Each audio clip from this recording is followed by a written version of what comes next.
Hello friends, मेरे story channel में आप सबका स्वागत है। आज की हमारी कहानी है ये मेरा घर है। काव्या अपने घर से ऑफिस जाने के लिए निकली ही थी कि मकान मालिक ने रास्ता रोक लिया। बहन, इस महीने का किराया। काव्या सक पका गई। किराए का घर और रोज़ रोज़ मकान मालिक का आकर किराया मांगना उसे बहुत खलता था। उसने 500 के 15 नोट निकाले और बड़े बेमन से उसकी तरफ बढ़ा दिए। मकान मालिक खुशी से पैसे लेकर आगे बढ़ गया। काव्या सोच रही थी कि कब उसका भी अपना घर होगा और कब इससे छुटकारा मिलेगा।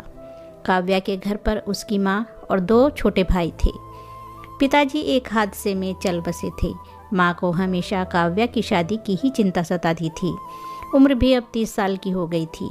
घर परिवार की जिम्मेदारी उठाते उठाते काव्या कब जवानी की दहलीज पार कर गई पता ही नहीं चला। दोनों भाई भी अब बड़े हो गए थे और दोनों नौकरी भी करने लगे थे। आज काव्या को देखने के लिए लड़के वाले आने वाले थे। माँ सुबह से ही रसोई में पकवान बनाने में लगी हुई थी। रितेश एक अच्छे घर का सभ्य सुशील लड़का था। उसकी 2 बहनें थी जो कि शादीशुदा थी और एक बड़ा भाई जो साथ में ही कारोबार करता था। आज माँ चाहती थी कि काव्या का रिश्ता पक्का हो जाए। रितेश का परिवार सही वक्त पर आ गया। काव्या ने गुलाबी रंग की साड़ी पहन रखी थी और बहुत ही खूबसूरत लग रही थी। उसे रितेश पसंद आ गया था। खुले विचारों वाला था और उसे उसकी नौकरी करने पर भी कोई ऐतराज नहीं था। रितेश को भी काव्या पसंद आ गई। दोनों का रिश्ता पक्का हो गया। अब बस शहनाई बजने की देर थी। 2 महीने बाद का मुहूर्त निकला और काव्या अपनी आंखों में नए सपने संजोए हुए ससुराल भी आ गई। कुछ महीने सब ठीक ठाक चलता रहा, पर अब रितेश और उसके परिवार का असली चेहरा दिखाई देने लगा। अब सासू माँ को घर का पूरा काम करने वाली बहू चाहिए, जो सुबह शाम का खाना भी बनाए और सारे काम भी करे। बड़ी भाभी ज़्यादातर बीमार ही रहती थी, तो वह कुछ काम भी नहीं करती थी। उनकी बेटी शानू को भी सासू माँ ही संभालती थी। अब रितेश भी काव्या से नौकरी न करने के लिए जिद करने लगा था और घर परिवार की जिम्मेदारी उठाने के लिए कहता था। काव्या भी पूरी कोशिश करती कि किसी को कोई मौका ना मिले, पर कुछ ना कुछ गड़बड़ हो ही जाती थी। लड़ाइयाँ बढ़ने लगी थी। रोज़ किसी न किसी बात पर झगड़ा हो ही जाता। रितेश ने एक दिन काव्या से अपने घर जाने को बोल दिया। काव्या ने पूछा, क्या यह मेरा घर नहीं है? राकेश ने साफ कह दिया कि यह घर मेरा है और यहाँ पर रहना है तो मेरे हिसाब से रहो, वरना जाओ अपने घर। काव्या की आंखों में आंसू भर गए।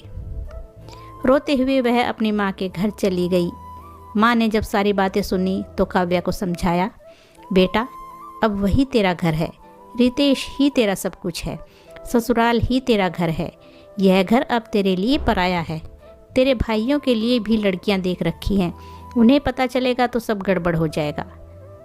तुम कल रितेश से माफ़ी मांग लेना और अपनी नौकरी भी छोड़ देना। माँ का ऐसा जवाब सुनकर काव्या अवाक रह गई। वह चुपचाप अपने पति के घर चली गई और रितेश से वादा किया कि कुछ दिनों में नौकरी से इस्तीफ़ा दे देगी। अब वह सुबह सबका खाना बनाती और रात को आकर घर के सारे काम करती। लेकिन उसने चुपके से एक छोटा सा घर बुक कर दिया और अपनी सैलरी से उसकी EMI कटवाने लगी। धीरे धीरे 2 साल बीत गए। भाभी भी आ गई, पर काव्या अपने माँ के घर नहीं गई। माँ बुलाती थी पर वह कभी नहीं गई थी। शायद उसे बहुत मानसिक चोट लगी थी। अब उसका घर तैयार था और उसने उसका पोजीशन भी ले लिया था। अब बड़ा फैसला लेने का वक्त आ चुका था। उसने रितेश से तलाक लेने का फैसला किया और रितेश को पेपर्स भी भेज दिए और खुद अपने घर में शिफ्ट हो गई। रितेश को ऐसी उम्मीद नहीं थी। वह काव्या से मिलने गया तो काव्या ने बस इतना ही कहा कि यह मेरा घर है, ना मेरी माँ का और ना मेरे पति का। इस पर सिर्फ मेरा अधिकार है।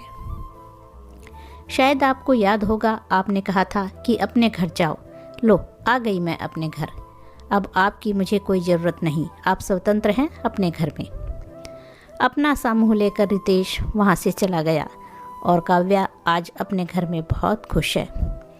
खुशी शायद हमारे अंदर ही होती है, हमें उसे बाहर निकालना होता है। मेरा अपना घर है उसी खुशी को दर्शाती है कि आप स्वावलंबी बनो, अहंकारी नहीं। इसी विचार के साथ आप आगे बढ़ते रहें और जीवन में नई ऊंचाइयां हासिल करते रहें। दोस्तों, काव्या ने तो अपना मुकाम हासिल कर लिया। आप भी स्वावलंबी बनिए, अहंकारी नहीं, क्योंकि अहंकारी बनने से कुछ भी हासिल नहीं होगा।